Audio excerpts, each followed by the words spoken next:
দেখাবো যে বিগ বাস্কেটের থেকে কি কি অর্ডার এসছে। আমাদের সামনেই খুলি। সো প্রথমে আচ্ছা এটা এসছে কলা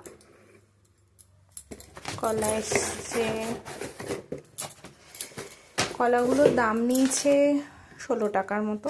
এখানে 1 2 3 4 5টা কলা এসছে।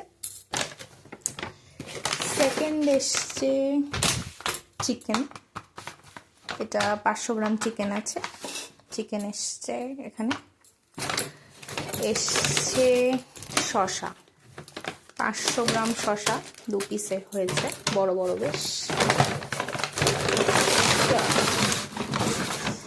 যেটা খুব দরকারি জিনিস এসছে সেটা হচ্ছে দুটো একদম ফ্রেশ বেবি কর্ন, বিশ্বাস করবে না 10 টাকায় পেয়েছি। আর গাজর এসছে। সো এই ছিল আমার বিগ বাস্কেটের বাজার, তোমাদের একবার দেখিয়ে দিই।